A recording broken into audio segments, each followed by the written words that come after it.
Buddhianity. The religion. Buddhianity. Buddhianity is a religion where I mix Christianity and Buddhism. In this religion, the previously Christian followers now think that Buddha is the savior and not Jesus. For the name of the people that follow this religion, I just went with Buddhans because it kind of sounded funny, but also sounded similar to Christians just with Buddha replacing Christ. The symbol I went for is the swirl in the middle of the Buddhist wheel thing. I did this because I read while looking for a symbol that swirl actually represented Buddha, and because Buddha is so important in this religion, I decided to go with that symbol as the religion's complete symbol or main symbol. Next slide.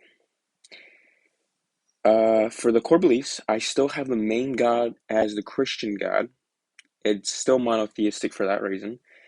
And for the main rules, I decided to make up something called the 5 directives, which are basically the 5 rules that I found online of what the Buddhist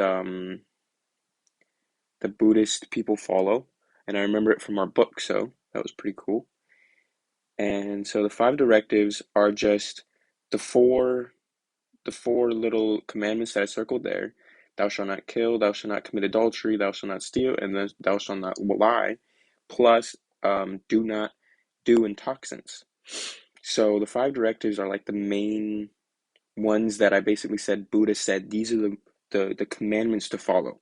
The rest of them are like less important, but they're still important. So the 10 commandments are still there because they are still important to this religion, but they're not as important as the 5 directives, which is the main rules of this religion.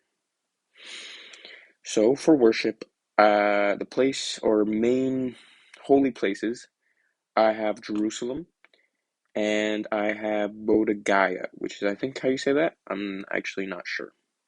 But I have Jerusalem just because it's still technically the promised land, even if Jesus wasn't there or whatever. And I'm still going off the Old Testament, so Jerusalem should still be up there. And then Bodh Gaya is where it was under the tree and whatever with Buddha as he did his thing. And I think that's really important because that's like the revelation of Buddha is at that place, and therefore it's the like main holy place of this religion is that one because Buddha is more important in this religion, and therefore where he had his I can't even think of the word, but where he came Buddha is Bodh Gaya. So I decided that as another holy place, and then the day of rest is Sunday because um some Buddhists already recognize Sunday as a day of rest, and plus the Christians have Sunday as a day of worship, so that kind of works out in my favor. And then rituals and holidays. So the main ritual I have is the pilgrimage to Bodh Gaya. As I mentioned previously, Bodh Gaya, or Bodh Gaya, however you say that, is the main holy place of this religion, and the pilgrimage to Bodh Gaya is even more important. You're supposed to go there according to this religion, you're supposed to go there and basically spend an entire day. You're not gonna leave at all. You're gonna spend an entire 24 hours there at least. You should spend more of just reflecting inwards upon yourself. And you just wanna basically take the entire day to reflect inwards and do something similar to what Buddha did. Try to come to a revelation like he did and reflect. I also took reconciliation as another ritual. This one was just because later on I am going to have judgment, and I think reconciliation is kind of important to kind of wash away like bad karma. Okay. And then for holidays, I have Maga Puja Day. I don't know how I'm saying if I'm saying that right either, and Buddha Purnima. Maga Puja is for when the 4 disciples went to Buddha, which this is the way less holiday. Buddha Purnima is the way more important holiday of the two.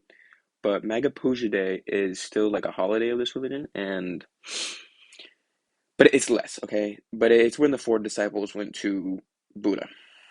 So Buddha Purnima is the way more important, the absolute most important holiday of this religion, of Buddhianity.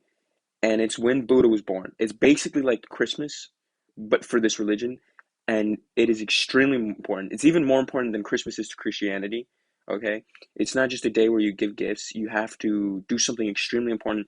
The the previous thing where you have to travel to Bodh Gaya, you have to do it on this day in the year. Okay, but you can do it at any point. You only have to do it once in your life, and you can do it at any point, anytime you can. Okay, so that's just important. I just wanted to make that clear. Afterlife and holy text. So, like I said before, we are going to have judgment. And I basically have it where reconciliation or reincarnation is still in a thing. And it's going to be based off your karma, just like it is now in Buddhism.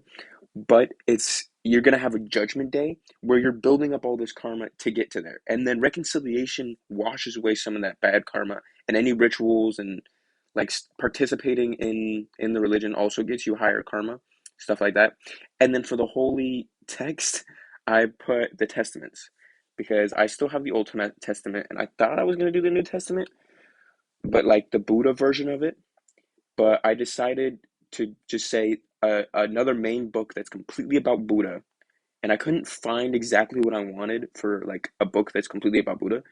So I basically said that this religion would just have to create that second holy text themselves, and like I said, it would just be completely about Buddha, what he did, how he did it, why is it so important, basically, you know? And that's it. That is my religion. I went with Buddhianity. I think that's an amazing name, just by the way. I think I should get 100 just for that. And thank you.